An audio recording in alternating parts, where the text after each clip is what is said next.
Bonjour, je suis Alexis Nousselovitch, professeur de littérature générale et comparée à Aix-Marseille Université et également vice-doyen chargé de la recherche dans l'UFR Arts, Lettres, Langues et Sciences Humaines.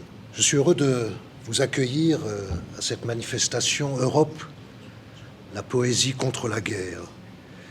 Une manifestation qui est présentée par notre UFR dans le cadre du mois de l'Europe, organisé par la ville d'Aix-en-Provence. Plus que jamais dans le contexte international actuel, renforcer l'identité européenne en créant des ponts entre les cultures. Tel est l'objectif de ce mois de l'Europe organisé à Aix-en-Provence, l'objectif de la quarantaine d'événements au cours de ce mois de mai 2022 et dans le cadre de laquelle manifestation, nous allons ensemble passer quelques instants à écouter des poèmes dans une douzaine de langues parlées en Europe. Et je remercie d'emblée toutes les participantes, tous les participants à cette manifestation. Pour nous, Francesca Manzari et moi-même, les ponts entre les cultures existent naturellement sous la forme des langues, car les langues, loin d'enfermer les cultures et les nations, bâtissent des ponts. Cela s'appelle la traduction. Vous allez donc entendre 12 poèmes en 12 langues différentes, des langues parlées en Europe, c'est-à-dire des langues européennes, et leur traduction en français. En quelque sorte, ces 12 langues se rencontrent dans la langue française. Et là, elles dialoguent, elles se croisent, elles échangent dans la langue française et, oserais-je dire, dans vos oreilles, dans votre imaginaire auditif. Or, l'Europe n'existe que par ses circulations, ses transferts, ses passages. Unité dans la diversité, telle est la devise de l'Union européenne, et la traduction est à même de lever le paradoxe de ces deux exigences conjointes, unité et diversité. Mais l'Europe n'est pas que l'Union européenne. L'Union européenne est l'incarnation d'une idée de l'Europe. Et elle l'est car l'Europe porte des valeurs d'ouverture, de tolérance, de démocratie qui, au lendemain de la Seconde Guerre mondiale, ont pu inspirer l'idée de l'Union européenne. Mais ces valeurs sont bafouées depuis 3 mois par la guerre ayant éclaté en Ukraine, par la politique d'invasion et de destruction du gouvernement de M. Poutine mise en œuvre contre l'Ukraine, contre le peuple ukrainien, contre la culture ukrainienne, contre la langue ukrainienne. Si bien qu'attaquant l'Ukraine, la Russie de Poutine attaque l'Europe, puisque l'Europe s'oppose de part au part à ces valeurs incarnées par le militarisme autocratique de la Russie poutinienne. Cette manifestation s'affiche donc contre la guerre et pour l'Europe. Elle le fait par la participation d'un certain nombre d'universitaires intégrés dans le réseau Civis, un ensemble de 10 universités européennes collaborant à la constitution d'universités européennes, par la présence dans cette lecture de la langue ukrainienne et de la langue russe, et par la poésie. Et c'est ce que va nous expliquer ma collègue Francesca Manzari, chargée de la mission Civis au sein de notre UFR. Une longue citation pour introduire notre manifestation, tirée d'un ouvrage paru en Italie et intitulé Stringi i denti e bruci dentro. Tu serres les dents et brûles dedans. Collectif de poètes ayant participé à l'édition 2017 d'un prix de poésie devenu désormais une référence en Italie, le prix Alberto Dubito. Le passage est extrait de l'introduction écrite par Marco Filopate, écrivain et spécialiste de littérature underground, et Lello Voce, poète italien contemporain. l'une des figures les plus saisissantes du spoken word italien et mondial. Citation. Parfois, quand nous écrivons, quand nous observons ou écoutons quelque chose qui touche les cordes de nos émotions les plus intimes, il nous arrive de nous trouver à un pas de la beauté. Soudainement, nous sommes saisis par un sentiment cristallin, comme si nous étions devant une lueur fugace dans le noir, une promesse de voie de sortie, une libération des ligatures du quotidien. Dans ces moments, nous avons l'impression de voler haut, au-dessus des têtes des personnes, au-dessus de la carte d'une ville qui se transforme en campagne, et au loin, il est même possible de percevoir les océans. Et c'est beau de se sentir aussi près des nuages et d'observer une image de fête, mais cela dure peu, et puis nous allons à la chasse de l'écho des nuages qui nous avaient apporté de la joie. Fin de citation.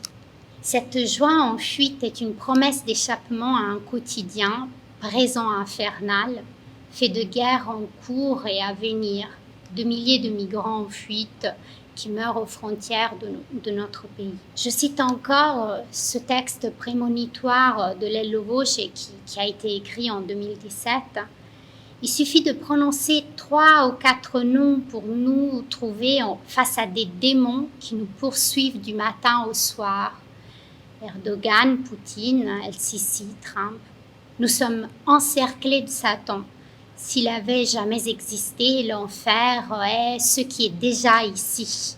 Voilà pourquoi la beauté est devenue de plus en plus rare dans la société des vivants que nous formons ensemble. Fin de citation. Philopate Voce cite aussi Italo Calvino, qui disait que l'une des voies la plus ardue pour arrêter de souffrir est de chercher et d'apprendre à reconnaître ce qui, dans l'enfer, n'est pas de l'enfer, et de le faire durer, de lui donner de l'espace. Dans Préoccupation, à propos de Mandelstam, Seamus Heaney, poète irlandais, prix Nobel en 1995, adopte une vision directement polémique du poétique et conçoit encore le poète comme pris dans le champ des forces du forum politique. Chaque poète, dit-il, doit élever la voix comme on élève un étendard, se retrancher sous la phalange de ses mots et résister. Fin de citation. Heaney, lecteur de Dante, poursuit un idéal pour la poésie qui est celui de la liberté. Et ce pouvoir absolu de la poésie, c'est le pouvoir de ne pas obéir aux ordres, dont Heaney dit que Mandelstam le découvre et l'exerce en écrivant le poème contre Staline, le montagnard du Kremlin, qui devait le condamner. Nous sommes ici aujourd'hui pour rappeler le pouvoir de la poésie et pour nous émouvoir encore en vers dans un esprit d'amitié, de solidarité et pour résister. Et maintenant, la lecture par Alexis Mousselovitch d'un poème de Victor Hugo. Alors, je le disais précédemment, la langue française, d'une certaine manière, accueille les langues que nous allons entendre. La langue française qui se doit d'être hospitalière, quand parfois la France ne l'est guère. Et me tournant vers cette langue française, je ne pouvais trouver un meilleur ambassadeur que Victor Hugo. Un poème qui s'intitule « Lux », la lumière. C'est le dernier poème du recueil Les Châtiments, publié en 1853, recueil écrit par Victor Hugo alors que Victor Hugo était en exil. Alors c'est du Victor Hugo, c'est-à-dire parfois grandiloquent, parfois au son de la trompette, mais parfois le son de la trompette peut être réconfortant. Lux, le dernier poème des Châtiments, et la dernière strophe de ce dernier poème des Châtiments. Banni, banni, banni, c'est là la destinée. Ce qu'apporte le flux sera dans la journée repris par le reflux.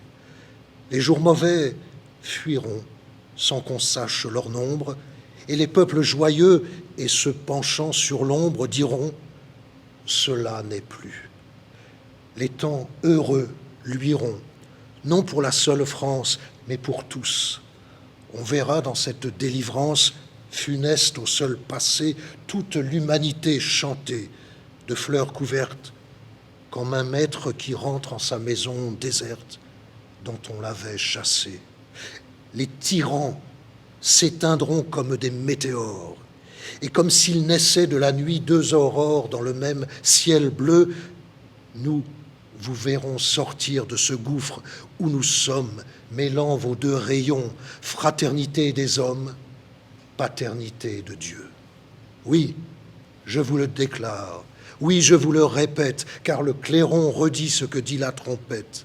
Tout sera paix et jour, liberté, plus de serfs et plus de prolétaires, au sourire d'en haut, haut du ciel pour la terre, majestueux amour. L'arbre saint du progrès, autrefois chimérique, croîtra, couvrant l'Europe et couvrant l'Amérique, sur le passé détruit.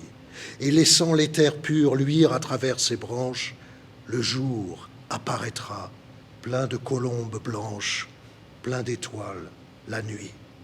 Et nous, qui serons morts, morts dans l'exil peut-être, martyrs saignants, pendant que les hommes sans maître vivront plus fiers, plus beaux, sous ce grand arbre, amour des cieux qui l'avoisinent, nous nous réveillerons pour baiser sa racine au fond de nos tombeaux.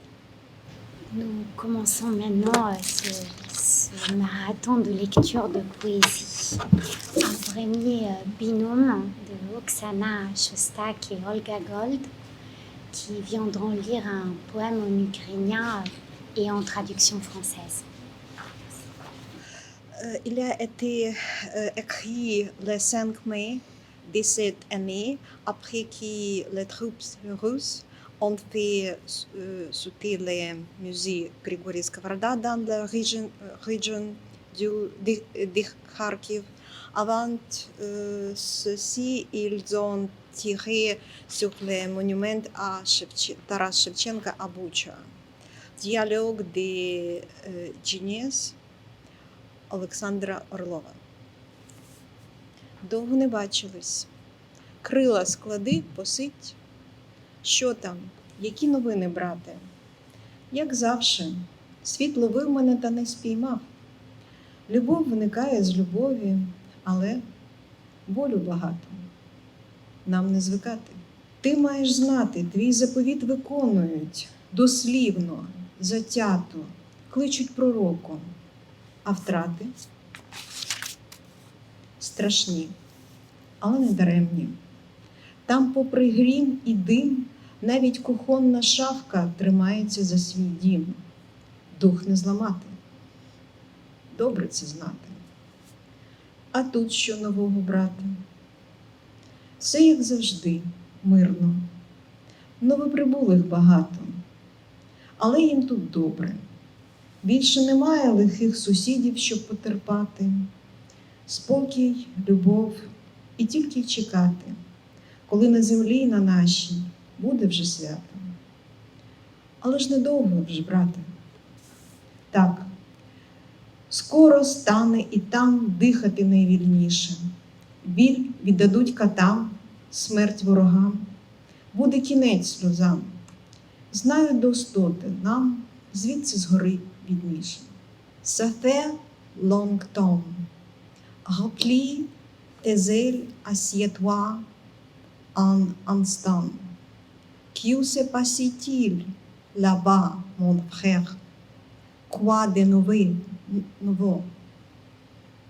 Toujours pareil, le monde cherche à m'attraper, mais n'a pas su le faire. L'amour naît de l'amour mais la souffrance est grande. C'est déjà vu pour nous. Il faut que tu le saches. Ton précepte est rempli. Obstinément, on le suit à la lettre. On t'y appelé prophète. Quelles sont les parties terribles, mais baldaines, contre toute France et toute fumée. Un simple placard de cuisine s'accrochait à sa maison. L'esprit ne se prie pas. La souffrance restera pour le bourreau, la mort pour les ennemis. Et pour les lambres, ça sera fini. Je le sais pour sûr. Ici, du haut, nous voyons tout bien. Merci. Merci. Merci Oksana. Je suis Olga Gold. Je voudrais présenter Ilya Chernilevski, il est du Kiev. A été tué il y a 3 jours. C'était écrit il y a quelques jours après. Танцює в повітрі, свистіть біля ніг, осколків і куль нелюдська завірюха. І мій кулеметник говорить мені, пішли, повоюємо трохи, Ілюха. І бачимо ми, як життя наше Бог в цю мить підганяє під розмір окопу, і я заряджаюсь, і думаю, ох. Пардон. І я заряджаюсь, і думаю, ох, я хочеться снікерса і кока-колу. Я хочеться тиші, без змін, без арти, я хочеться просто її обійняти. Та мирні думки відсуваються в тил, і пальці засмоктує холод гранати. Ми з Юрою вчора курили на двох, і Юра ділився секретами браги. І зранку навідався сепарський вог, і Юру невдовз 200-м забрали. Війна не прощає двозначність, брехню, війна не отруйний укус саламандри. І серце своє я ховаю в броню, яку не зірвати, мене не зламати. І сонце встає і говорить усім квітневу палку і тремтливу промову, що скоро часи набуття воскресінь, що вірити маємо ми в перемогу. І палець правиці кільце обійма, так міцно, неначе дитину матуся. І куючи залпи свинячих гармат, кажу собі впевнена, я повернуся. Дансон dans les yeux, s'éleva à ses pieds. Blizzard, inhumain d'éclat et du balai, et mon mitraillé médite. Bâton, nu après Ilucha. En voyant que notre vie, à ce stade, s'est adaptée à la taille de la tranchée, et j'ai cherché et j'ai pensé, oh, quand tu veux chocolat à Coca-Cola, quand tu vois le silence, pas de mine, pas d'artillerie, quand je veux juste la sœur dans mes bras, mais la pensée paisible s'entreposer à l'airie. Et les doigts sur les froids de la grenade. Yura, aide-moi avant de fumer pour 2 heures. Et Yura a partagé le secret de Braga. Et les matins, les vox séparés à visiter. Et Yura furent bientôt aimés par Dieu saint. La guerre ne pardonne pas l'embruquite, les maisons. La guerre est la mort venimeux d'une salamandre. Et je cache mon serre d'une armure qui n'est pas cassée, ne même brille pas. Et le soleil se lève. Elle dit à toi les mondis. Avril, du cœur passion à tremblant. Bientôt, de la cuisition dimanche, c'est que nous devons croire dans la victoire. Elle a du droit de la baquer un bras si fort comme une petite maman. Et tendrait de voler des cochons fusil.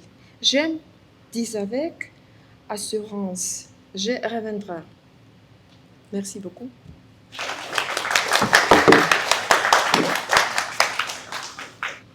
Yulia Yurchenko et Marie-Constantine. Merci beaucoup de m'avoir proposé la possibilité d'intervenir à ce séminaire. Après avoir passé en revue plusieurs poèmes, j'ai choisi finalement un poème qui ne porte pas sur la guerre, mais qui porte sur la paix, justement. C'est un poème d'un de mes auteurs préférés qui s'appelle Danil Kharms. Son nom réel était Danil Ivanovich Ivachov. Il a vécu pendant la première moitié du XXe siècle. Le poème date de 1928, mais il a été publié en Russie pour la première fois en 1997. Kharms est considéré en tant que poète absurdiste. Il était parmi les fondateurs de l'association pour l'art réel, Oberiou. Et les auteurs, les absurdistes, les futuristes, les représentants de l'avant-garde russe analysaient et représentaient la réalité en passant par-dessus de la réalité. Dans le poème, il est très court, il se compose de 8 lignes seulement. Il s'agit d'un vol qui est une forme de dialogue entre le sujet et le monde, en passant par-dessus de la gravité. Il s'agit de 2 catégories, de l'espace et du temps. Quant à l'espace, il y a 2 sphères à l'intérieur d'un ballon, d'un globe, où tout est calme et c'est vide. Et puis, à l'extérieur, il y a la ville qui est vivante. Mais dans le globe, il y a quand même quelqu'un qui fume, qui crée avec sa fumée des nuages. Et c'est en même temps l'auteur même et un magicien ou une divinité qui veille la paix. Pour l'auteur, pour Kharms, l'idée de chaos était absolument insupportable. Et justement, la personne qui flotte dans le globe, dans cette poésie, veille l'intégrité du monde. Kharms a été arrêté plusieurs fois il a été dénoncé pour, disons, des activités anti-soviétiques. Mais les activités consistaient à écrire surtout la littérature pour enfants, parce que les autres œuvres n'étaient pas autorisées, et pour ne pas correspondre au courant du réalisme soviétique. Dans les années 30, il a été exilé, puis il a été arrêté en pleine guerre, en plein siège de Leningrad, en août 1941, suite à une dénonciation. Et il est mort en pleine guerre, justement, en février de 1942, à la prison. Je lis la poésie en langue russe, puis Maria, qui a gentiment accepté de lire ma traduction littéraire, pas littéraire, littérale, va lire la variante en français. La poésie donc s'intitule «Повторником над мостовой». Повторником над мостовой воздушный шар летал пустой. Он тихо в воздухе парил, в нем кто-то трубочку курил. Смотрел на площади, сады, смотрел спокойно до среды. А в среду, лампу потушив, он говорил: «Ну, город жив». Les mardis sur le trottoir. Les mardis, au-dessus des trottoirs, un ballon volait à vide. Il planait tranquillement dans les airs. Quelqu'un y fumait une pipe. Il regardait les places, les jardins. Il les observait calmement jusqu'à mercredi. Et le mercredi, en éteignant la lampe, il disait: « Eh bien, la ville est vivante. » Merci.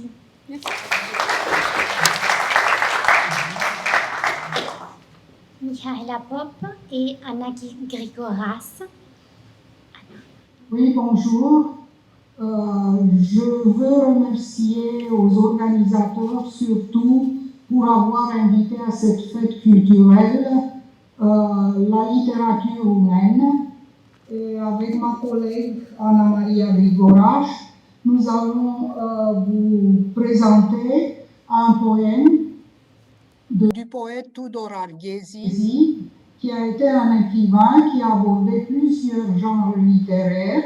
Il a écrit plusieurs poèmes pamphlets, comme celui que je vais lire, en critiquant la vie politique et les intérêts transnationaux des leaders politiques qui sont capables de manipuler l'opinion publique pour atteindre leur but, sans tenir compte du sacrifice individuel des gens qui s'engagent sincèrement sans se rendre compte du jeu dangereux dans lequel ils sont captifs. Le poème, qui s'intitule Guerre et paix, a été écrit et publié durant la Deuxième Guerre mondiale. Je vais lire la version roumaine. Război și pace. Cât ai răbdat în cârcă să duci un maimuțoi care într-o zi te aruncă de asurda într-un război? A dat porunci din trâmbiți, v-ați văietat, v-ați plâns și până la urmă gloată ca oile v-ați strâns și ați pornit de-a valma oșteni din două oști să te ucizi cu oameni pe care nu-i cunoști.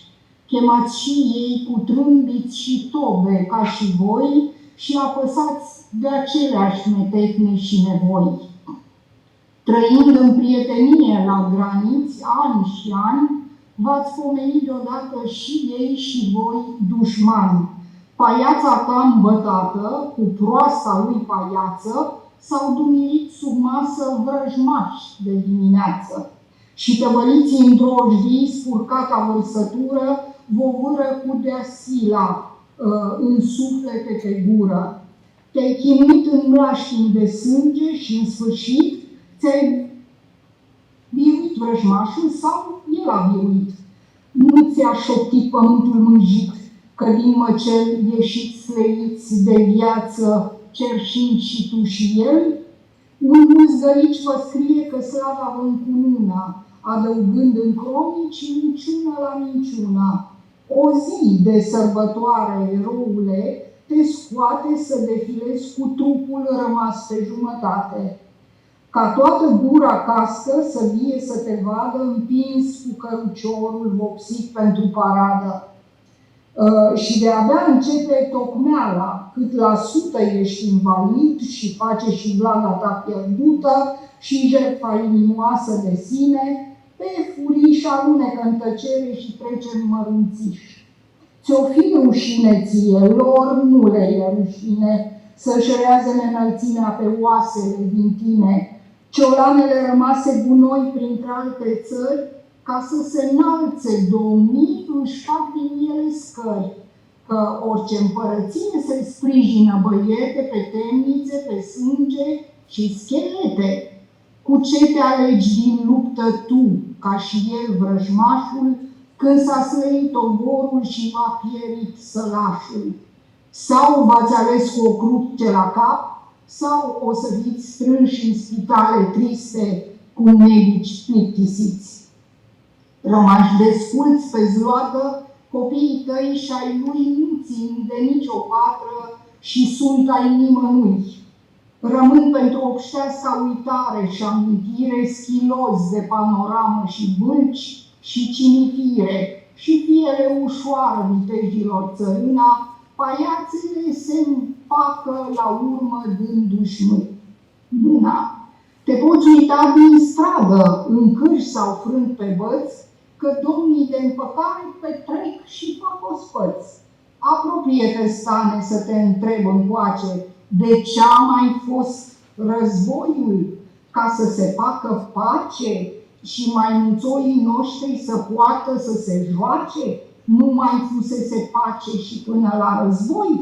Ne bagă în foc stăpânii și-și bat și joc de noi, că după pace vine război și între alte părți, cum ies un as de pică, valeți ori pupi la cărți. Te rog, Ana, mersi. Merci, madame.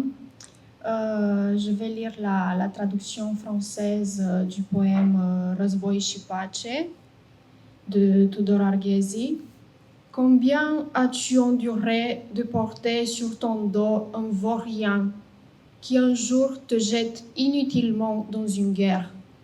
Il a ordonné des trompettes, vous avez gémi, vous avez pleuré, et finalement, vous vous êtes rassemblés en foule comme les moutons, et vous avez pêle-mêle démarré, soldats des deux armées, se battre jusqu'à la mort avec des gens que vous ne connaissez pas, eux aussi appelés à la guerre par des trompettes et des tambours comme vous, opprimés par les mêmes chagrins et besoins. Vivant en amitié aux frontières, année après année, vous vous êtes soudainement retrouvés, et eux et toi, ennemis. ton bouffon enivré avec son bête bouffon sont devenus ce matin sous la table des ennemis. Et roulés dans l'eau de vie, le vomissement souillé, ils vous l'enfoncent contre votre gré par la bouche dans les âmes. Tu t'es battu dans des marécages de sang, et à la fin, tu as vaincu ton ennemi, ou alors c'est lui qui t'a vaincu. La terre souillée ne t'a pas murmuré comme après un carnage. Sortez, fatigués de vivre, en mendiant, et toi et lui. Un n'importe qui vous écrit comment la gloire vous couronne, ajoutant mensonge sur mensonge dans les chroniques. Héros, un jour férié, il te fait sortir pour défiler ton corps dont il ne reste que la moitié, pour que tous les flâneurs viennent te voir, pousser dans ta charrette peinte pour la parade. Et le marchandage des pourcentages ne fait que commencer. Tu es invalide et tu as perdu ton énergie. Tu t'es sacrifié toi-même et cette généreuse offrande glisse furtivement en silence et ne veut plus rien. T'aurais peut-être honte, mais eux n'ont pas honte quand ils appuient leur hauteur sur tes os. Des eaux jetées à d'autres pays comme des ordures, dont les seigneurs se servent pour se faire des escaliers.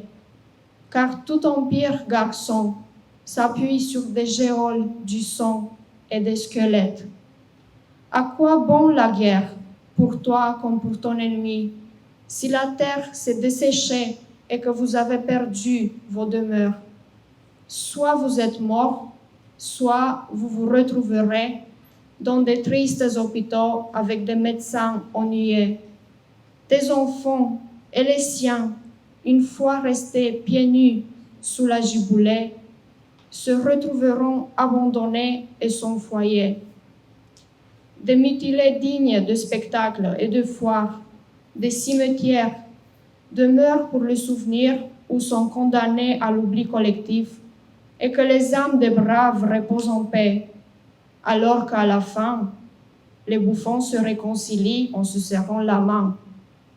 Tu peux regarder de la rue, appuyé sur la béquille et sans aucun espoir, comment ces seigneurs réconciliés se régalent et font la fête.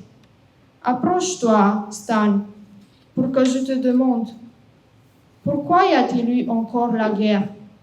Pour faire la paix et pour que nos vauriens puissent-ils encore jouer? N'y avait-il pas eu la paix même avant la guerre?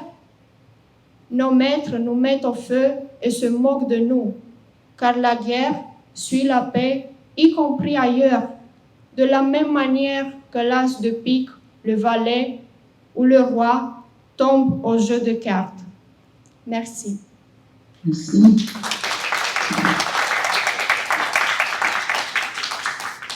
Et maintenant, un binôme connecté d'Athènes. Nous avons Anne Reines et Stamatina Dimakopoulou. Merci. Alors, on va lire un poème de Yannis Ritsos, qui qualifie le poète national de Grèce comme Victor Hugo pour le XXe siècle. Il était lié au rang des communistes pendant la résistance à la Deuxième Guerre mondiale. Et il a été réversé de poète national malgré le fait qu'il a été exilé pour plusieurs années.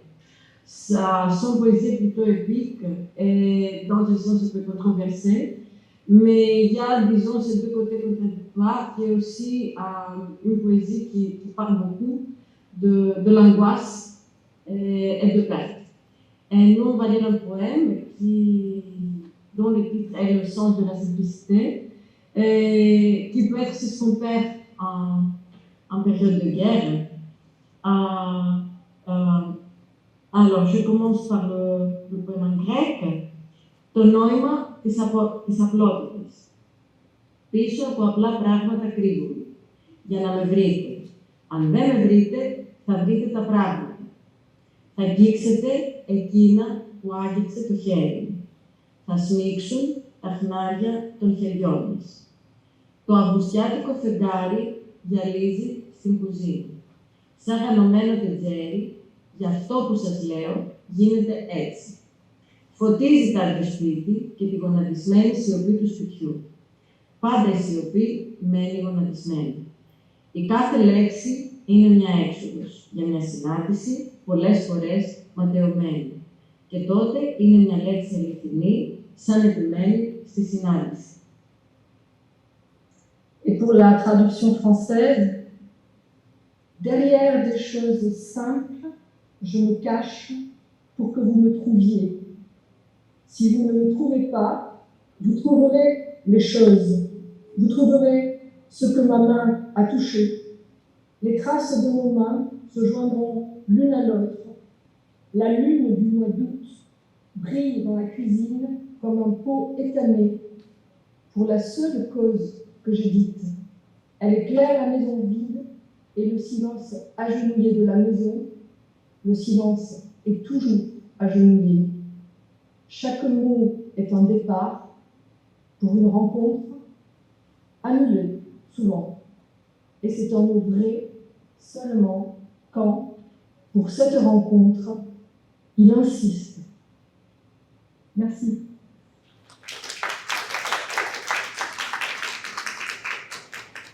Pour la lecture d'un poème en langue arabe et en traduction, Maria Constantine, à nouveau, merci, et Nour El-Shibani.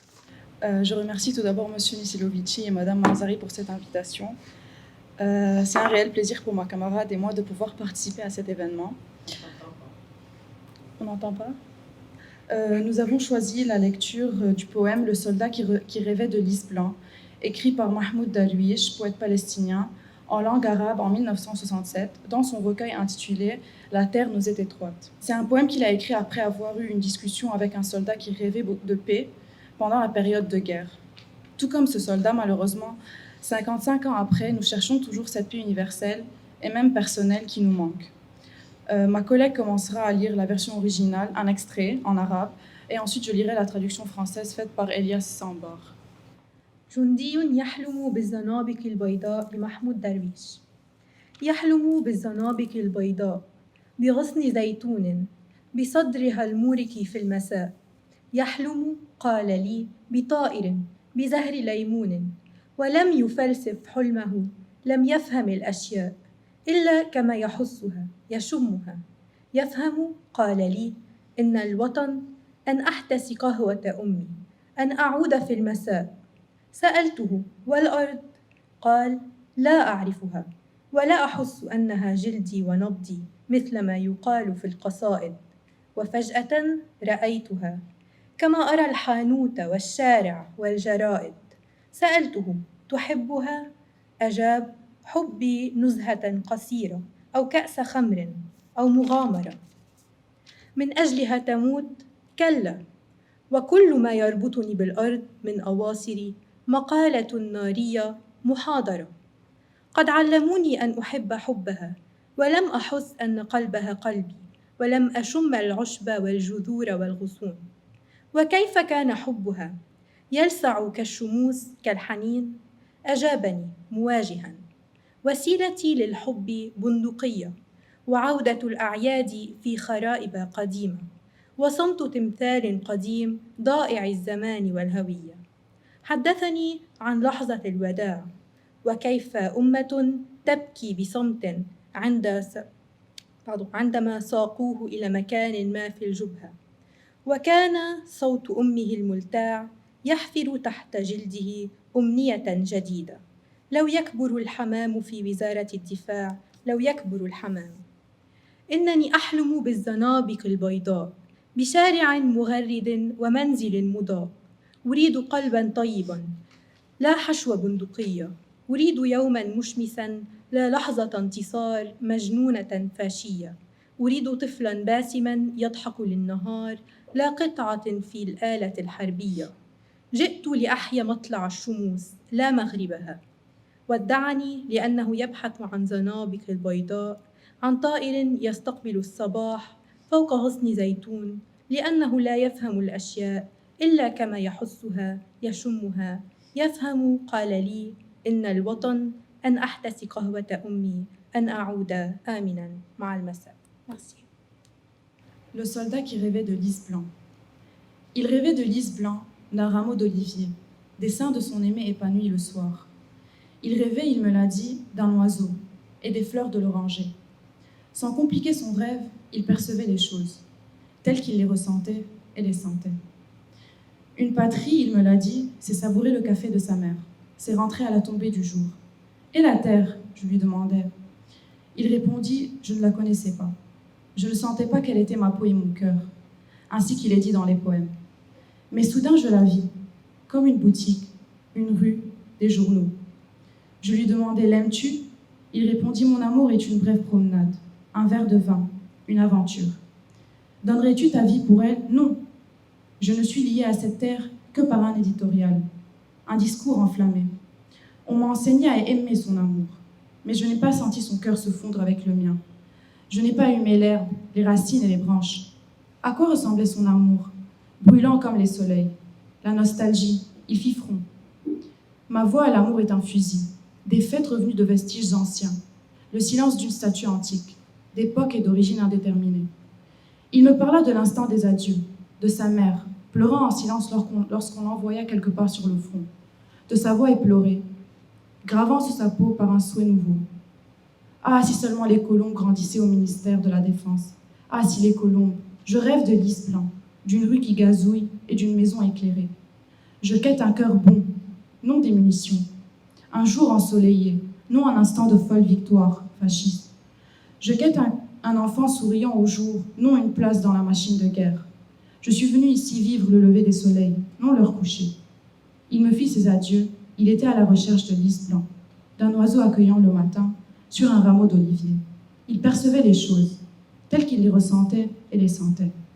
La patrie, il me l'a dit, c'est boire le café de sa mère et rentrer à la tombée du jour rassuré. Merci.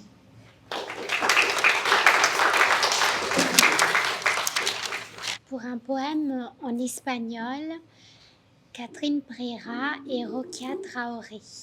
Alors, bonsoir tout le monde. Tout d'abord, je remercie Madame Manzari et Monsieur Nosolovici pour cette invitation. Et voilà, le poème qu'on a choisi, c'est le poème d'Antonio Machado, qui est l'un des poètes de langue castilla le plus reconnu aujourd'hui. Son œuvre prolifique se caractérise par la simplicité du langage et l'exactitude des tournures. Il fut un des membres phares du courant littéraire de la génération 98. Son poème Retrato est une description physique et morale qu'il fait de lui-même. C'est d'ailleurs la raison pour laquelle nous avons choisi ce poème, parce qu'en plus de faire une description de ce qu'il veut que son lecteur croie, il fait aussi une prémonition par rapport à la guerre civile. Sans plus tarder, je vais vous lire le poème en espagnol et je vais laisser à Rokia le soin de le lire en français. Mi infancia, sus recuerdos de un pasillo de Sevilla y un huerto claro donde madura el limonero. Mi juventud, 20 años en tierra de Castilla.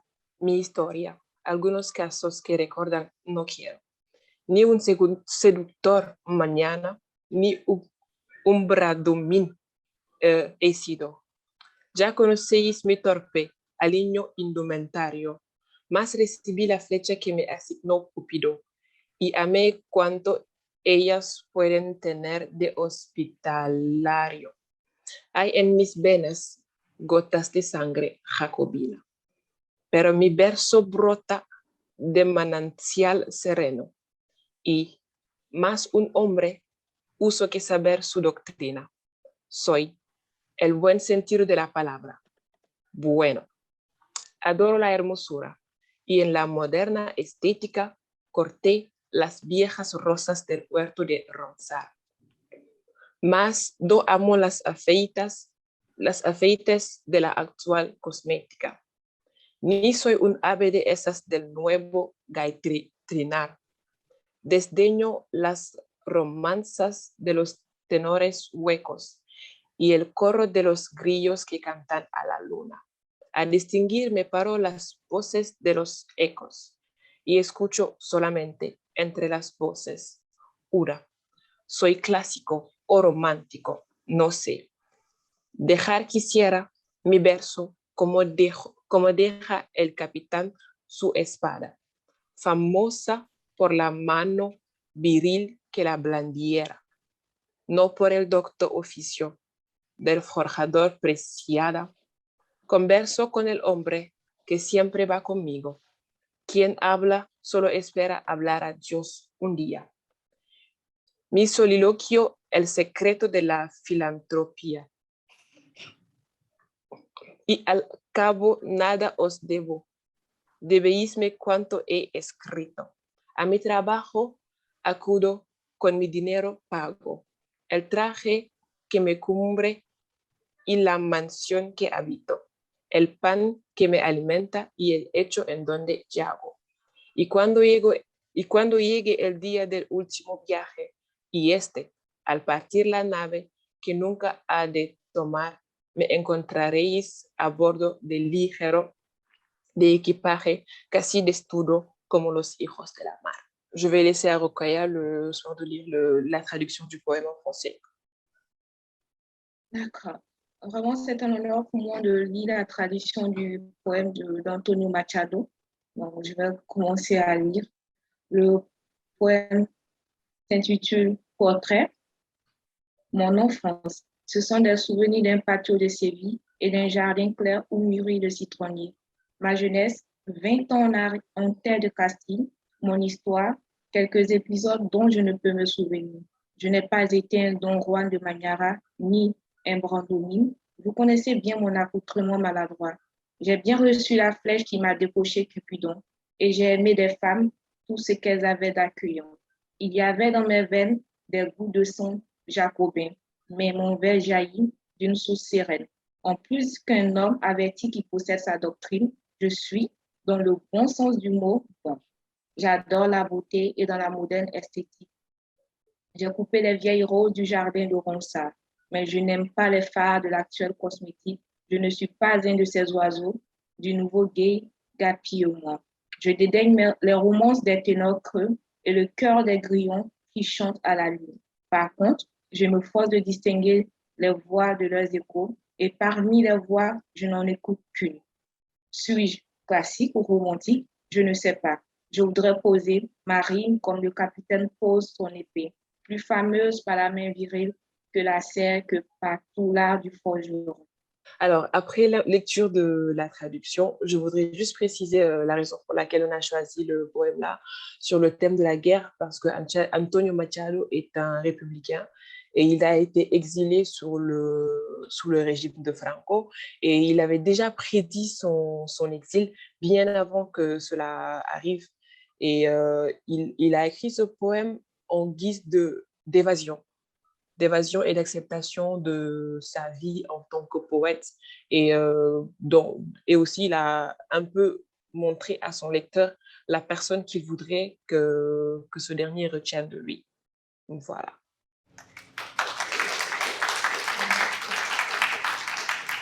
Merci Catherine et Rokhaya, merci beaucoup. Alors, une connexion de l'Université La Sapienza de Rome grâce à Francesca Medaglia, que nous remercions d'être là, et Carlo Baghetti pour donc la lecture d'un poème en italien et en traduction française. Merci. Je présente juste en français pour tous les deux. D'abord, je voudrais remercier les organisateurs de cette fête de l'Europe pour nous avoir invités à partager des vers en italien. Nous avons choisi un poème qui ouvre Si c'est un homme de Primo Levi, qui a pris différents titres. Dans l'édition française que j'ai sous les yeux, s'appelle Si c'est un homme. Dans d'autres, s'appelle Schéma. Dans d'autres, prière. Donc, d'ailleurs, Schéma est le terme hébreu pour dire prière. Avant de laisser la parole à Francesca Medaglia de l'Université de Rome La Sapienza, juste deux mots sur sa composition. Ces vers ont été composés par Primo Levi le 10 janvier 1946, c'est-à-dire presque un an après la libération de Auschwitz, le 27 janvier 1945, et ont été publiés la première fois en 1947. Depuis, bon, on connaît un peu l'histoire difficile de la publication de Si c'est un homme, mais je pense qu'ils sont devenus parmi les vers les plus connus au monde hein, sur le thème. Donc on a choisi ce poème pour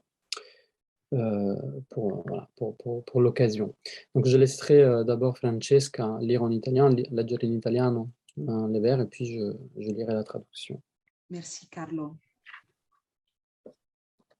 Voi che vivete sicuri nelle vostre tiepide case, voi che trovate tornando a sera il cibo caldo e visi amici, considerate se questo è un uomo che lavora nel fango, che non conosce pace, che lotta per mezzo pane, che muore per un sì o per un no. Considerate se questa è una donna, senza capelli e senza nome, senza più forza di ricordare, vuoti gli occhi e freddo il grembo, come una rana d'inverno. Meditate che questo è stato. Vi comando queste parole. Scolpitele nel vostro cuore, stando in casa e andando per via. Coricandovi, alzandovi, ripetetele ai vostri figli. O vi si sfaccia la casa, la malattia vi impedisca. I vostri nati torcano il viso da voi. Merci, merci Francesca. Donc moi je lirai donc la traduction qui a été faite par les soins de Martine Schufenegger. Vous qui vivez en toute quiétude, bien au chaud dans vos maisons, vous qui trouvez le soir en rentrant la table mise et des visages amis, considérez si c'est un homme, que celui qui peine dans la boue, qui ne connaît pas de repos, qui se bat pour un guignon de pain, qui meurt pour un oui ou pour un non. Considérez si c'est une femme, que celle qui a perdu son nom et ses cheveux, et jusqu'à la force de ses souvenirs, les yeux vides et les seins froids. Comme un grenouille en hiver, n'oubliez pas que cela fut. Non, ne l'oubliez pas. Gravez ces mots dans votre corps. Pensez-y chez vous, dans la rue, en vous couchant, en vous levant. Répétez-le à vos enfants, ou que votre maison s'écroule, que la maladie vous accable, que vos enfants se détournent de vous. Merci. Merci Francesca, merci Carlo. Nous passons à la langue anglaise avec une lecture de Linda Pillière pour l'anglais et Luca Tarditi pour la traduction française. Merci. Je vais vous lire un poème de Wendell Berry, publié pour la première fois en 1968. Wendell Berry, c'est un poète qui écrit sur la nature, les valeurs familiales, communautaires et humanistes. J'ai choisi ce poème parce qu'il souligne que le monde, notre monde, est précaire pour diverses raisons, mais que la nature peut nous offrir un moment de paix. The peace of wild things. When despair for the world grows in me, and I wake in the night at the least sound, in fear of what my life and my children's lives may be, I go and lie down where the wood drake rests in his beauty on the water, and the great heron feeds. I come into the peace of wild things, who do not tax their lives with forethought of grief. I come into the presence of still water. And I feel above me the day-blind stars waiting with their light. For a time, I rest in the grace of the world and am free. Alors pour la traduction du coup, quand l'angoisse pour le monde grandit en moi et que je me réveille en pleine nuit au moindre bruit.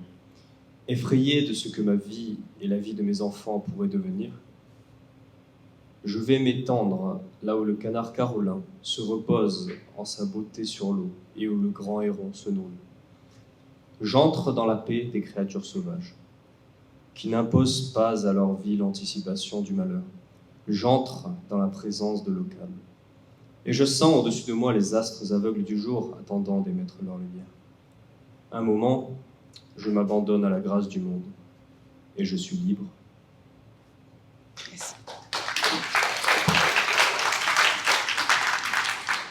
Une lecture d'un poème allemand par Georg Ernst et Lucas Soulier pour la traduction. Lucas. Donc, on est un binôme franco-allemand. Enfin, ouais, franco-allemand. On va vous lire un poème de Bertolt Brecht, qui est un poète allemand du XXe siècle. On a choisi 2 poèmes qui se suivent dans un recueil qui s'intitule Poèmes de Swedenborg.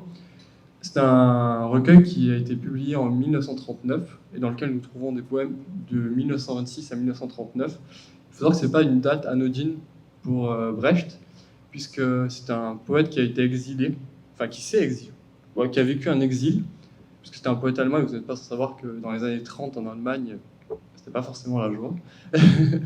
Et donc suite à la montée du nazisme, il s'est exilé d'abord en Scandinavie, puis aux États-Unis. Et nous avons choisi avec Georg de vous lire donc 2 poèmes qui parlent de paix, mais surtout de populisme. Et mention spéciale également à Georg, puisque c'est lui qui a fait la traduction des 2 poèmes. Je lui laisse la parole. Wenn der Anstreicher durch die Lautsprecher über den Frieden redet, schauen die Straßenarbeiter auf die Autostraßen und sehen knietiefen Beton, bestimmt für schwere Tanks. Der Anstreicher redet vom Frieden. Aufrichtend die schmerzenden Rücken, die großen Hände auf Kanonenrohren, hören die Gießer ihm zu. Die Bombenflieger drosseln die Motore und hören den Anstreicher vom Frieden reden. Die Baumfäller stehen horchend in den stillen Wäldern. Die Bauern lassen die Flüge stehen und halten die Hand hinters Ohr. Die Frauen bleiben stehen, die das Essen aufs Feld schleppen. Auf dem umgebrochenen Acker steht ein Wagen mit Schalltrichtern. Von dort hört man den Anstreicher Frieden fordern. Wenn die Oberen vom Frieden reden, weiß das gemeine Volk, dass es Krieg gibt. Wenn die Oberen den Krieg verfluchen, sind die Gestellungsbefehle schon ausgeschrieben. Donc je vais vous faire la traduction. Donc je vais présenter la traduction française donc des 2 poèmes. Donc le premier s'intitule « Quand le peintre parle de paix à travers les enceintes ». Je commence. Les cantonniers regardent sur les autoroutes et voient du béton profond, prévu pour des chars lourds. Le peintre parle de paix. Le dos douloureux redressant, les grandes mains posées sur des canons, les fondeurs l'écoutent. Les bombardiers réduisent les moteurs et entendent parler le peintre de la paix. Les bûcherons se tiennent debout dans la forêt silencieuse en écoutant. Les paysans plantent leurs charrues là et mettent la main derrière l'oreille. Les femmes qui traînent le manger sur le champ s'arrêtent. Sur le champ retourné, il y a une voiture avec des enceintes. De là, on entend le peintre exiger la paix. Le deuxième poème s'intitule « Quand ceux d'en haut parlent de paix ». La populace sait qu'il y aura la guerre. Quand ceux en haut maudissent la guerre, les ordres d'incorporation sont déjà affichés. Ceux en haut se sont réunis dans une pièce. Hommes dans la rue laissent tout espoir partir. Les gouvernements écrivent des pactes de non-agression. Petit homme, écris ton testament.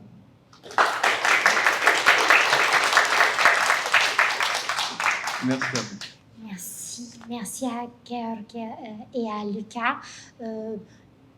Remerciements particuliers pour nos étudiants qui participent aussi avec leur traduction. C'était le cas de Anna Maria Grigoras tout à l'heure et cette fois-ci de Georg. Merci de façon particulière pour cet investissement dans la traduction. Alors, nous passons aux langues d'Asie et c'est maintenant pour la lecture d'un poème chinois, Axel Mariaval et Liu Yangqu. Le poème chinois que nous avons sélectionné est intitulé Ping Che Xin, la marche des soldats et des chars de guerre. Il a été écrit en 752 par le célèbre poète Du Fu, qui fait appel à la responsabilité sociale du poète et y dénonce sans détour la cruauté des enrôlements de force et la désolation d'une guerre aux frontières dont nul ne comprend la finalité. La traduction que nous lirons est celle du marquis d'Hervé Saint-Denis, publiée en 1862. 却零零马小小，新人共建个菜肴，炎阳妻子左相送，真爱不见先用桥。建议敦促蓝刀哭，哭上纸上干云霄。刀旁过着问新人，新人但云点清平。火从手舞北方河，编织丝时系银钱。去世临征遇国头，归来头拜还戍边。边境流水长海水，五荒开遍亦为宜。君不问汉家山东200州，千村万落伤荆棘。总有奸夫把处理，和尚龙母无东西。匡扶秦兵乃苦战，悲去不义传于己。长者虽有问，义父更深恨。且如今年冬，为休官其卒。县官即所租，租税从何处？行之生男恶，凡事生女好。生女有德教毗邻，生男埋没随百草。君不见青海头，古来白骨无人收。新贵翻院求葵窟，奸淫与世上啾啾。Les nins, les cherches crient, xiao xiao, les chevaux soufflent, les soldats marchent, ayant au rein l'arc et les flèches. Les pères, les mères, les femmes, les enfants leur font la conduite, courant confusément au milieu des rangs. La poussière est si épaisse qu'ils arrivent jusqu'au pont de Xianyang sans l'avoir aperçu. Ils s'attachent aux habits des hommes qui partent, comme pour les retenir. Ils trépignent, ils pleurent. Le bruit de leurs plaintes et de leurs gémissements transperce le firmament. Les passants qui se rangent sur les côtés de la route interrogent les hommes en marche. Les hommes en marche n'ont qu'une réponse. Notre destinée est de marcher toujours. Certains d'entre eux avaient 15 ans quand ils partirent pour la frontière du Nord. Maintenant qu'ils en ont 40, ils vont camper à la frontière de l'Ouest. Comme ils partaient, le chef du village enveloppa de gaz noir. Leur tête à peine adolescente. Ils sont revenus la tête blanchie et ne sont revenus que pour repartir. Insociable dans ses pensées d'agrandissement, l'empereur n'entend pas le cri de son peuple. En vain des femmes courageuses ont saisi la bêche et conduisent la charrue. Partout les ronces et les épines ont envahi le sol désolé. Et la guerre sévit toujours, et le carnage est inépuisable, sans qu'il soit fait plus de cas de la vie des hommes que de celle des poules et des chiens. Bien qu'il se trouve des veillards entre ceux qui interrogent, les soldats osent exprimer ce qu'ils ressentent d'un ton violemment irrité. Ainsi donc, disent-ils, l'hiver n'apporte pas même un moment de trêve. Et les collecteurs viendront encore pour réclamer ici l'impôt.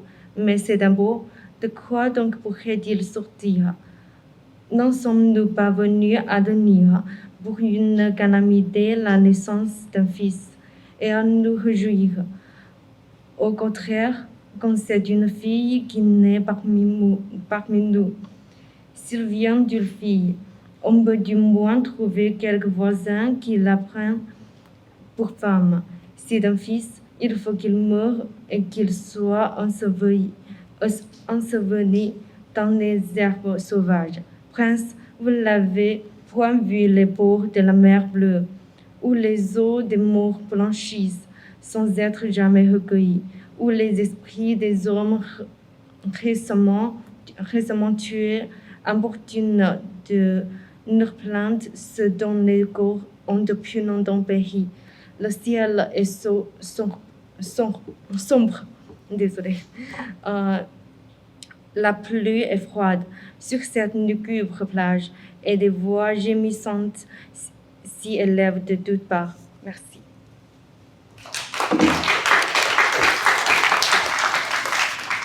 Pour un poème en japonais. Alors, tout d'abord, merci à tous pour votre présence et merci également pour l'invitation à Madame Manzari et Monsieur Olici. Et surtout, merci aussi à Axel qui a bien voulu lire la traduction que j'ai faite du poème que je vais vous lire aujourd'hui. Donc, le poème que j'ai choisi, c'est un poème qui date de 1956 d'une poétesse japonaise de l'après-guerre. Pardon, désolée. Qui est une poétesse japonaise de l'après-guerre. Et donc, ce poème s'intitule Rokugatsu, donc c'est le mois de juin en français. Et donc, en fait, moi, j'ai choisi de faire ce poème-là, parce que donc, non seulement il est sur le poème de la paix, enfin sur le thème de la paix, pardon, mais en plus, il véhicule aussi un grand message d'espoir. Donc, j'espère que ça vous plaira. Alors. Doko ni utsukushii mura wa nai ka? Ichinichi no shigoto no owari ni wa ippai no kura biiru. Kuwa o tatekake, kago o oki, otoko mo onna mo ooki na joukyo o gatamukeru. Dokoka ni utsukushii machi wa nai ka? Taberareru mi o tsuketa gairoju ga doko ma de mo tsuzuki, sumire iro shita yugure wa wakamono no yasashii sazameki de michi michiru. Dokoka ni utsukushii hito to no chikara wa nai ka? Onaji jidai o tomo ni ikiru shitashisa to okashisa to soshite ikari ga surudoi chikara to natte tachi arawareru. Existe-t-il quelque part un paisible village où la pénible corvée côtoie une jarre de vin fruité, où les houes tiennent debout près des robustes paniers, tandis qu'hommes et femmes boivent une chope méritée? Existe-t-il quelque part une charmante ville où des fruits abondants jonchent les allées d'arbres, lesquels touchent l'horizon, et où le crépuscule précède le bruit sourd d'une jeunesse chaleureuse? Existe-t-il quelque part une formidable impulsion conviant toutes les âmes à vivre à l'unisson? Une chaleur, un élan, voire une colère, lesquels donnent place à une force sans pareille. Merci.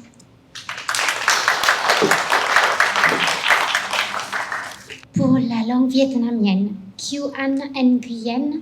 Bonjour. Alors, je vais vous lire, en fait, c'est une chanson. Je vais vous lire son texte. Et c'est le texte d'une chanson de Chick Kong Son, qui est né en 1939 et est décédé en 2001, qui est un compositeur, artiste et peintre vietnamien. Il est considéré comme le plus grand compositeur du Vietnam contemporain et est surnommé le Bob Dylan vietnamien. Donc, il a fait chanter l'âme de son peuple, le peuple qui, à son tour, a traversé des guerres interminables contre les Français, contre les Américains, et puis la guerre civile avant la chute du régime républicain du Sud en 1975.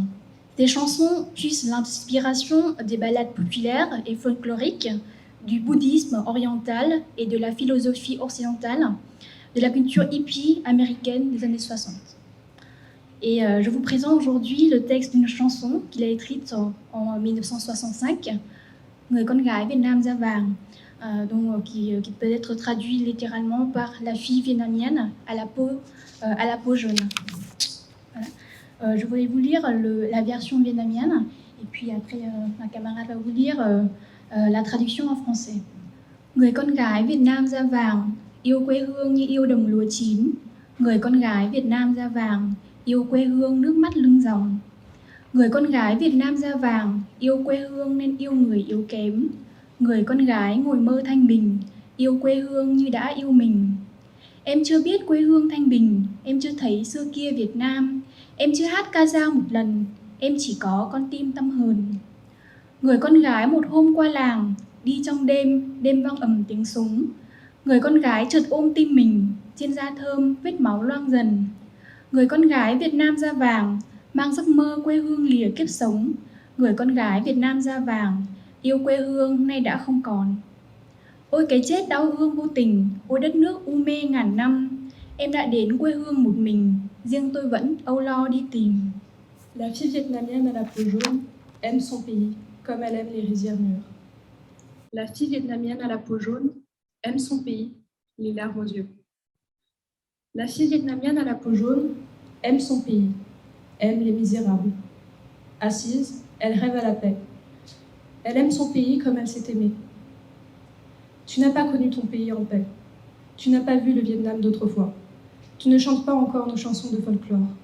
Tu n'as que la haine dans le cœur. La fille, un jour traversant le village, dans la nuit, une nuit où résonnaient des coups de feu, la fille serre subitement son cœur. Sur la peau odorante, une tache de sang se répand. La fille vietnamienne à la peau jaune porte en elle le rêve du pays et quitte la vie. La fille vietnamienne à la peau jaune, qui aime son pays, n'est plus.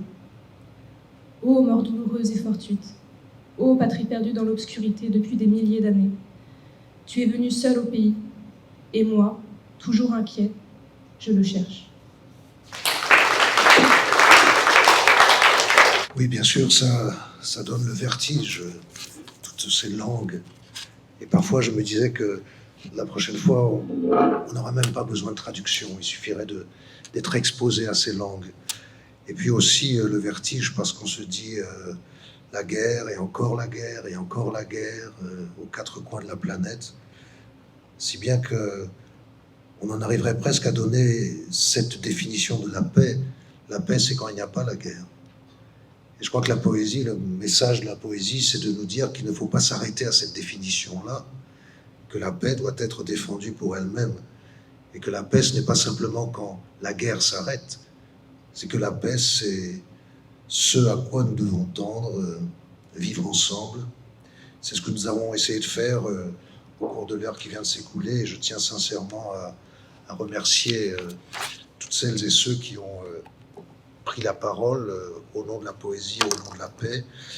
Pour la langue ukrainienne, Oksana Shostak et Olga Gold. Pour le russe, Yulia Yurchenko et Maria Constantine. Pour le roumain, Mikhaila Pop et Anna Grigoras. Pour le grec, Anne Reitz et Stamatina Dimakopoulo. Pour la langue arabe, Maria Constantine et Nour El-Shibani. Pour l'espagnol, Catherine Prera et Rokia Traoré. Pour l'italien, Francesca Madalia et Carlo Baghetti. Pour l'anglais, Linda Pilière et Lucas Tarditi.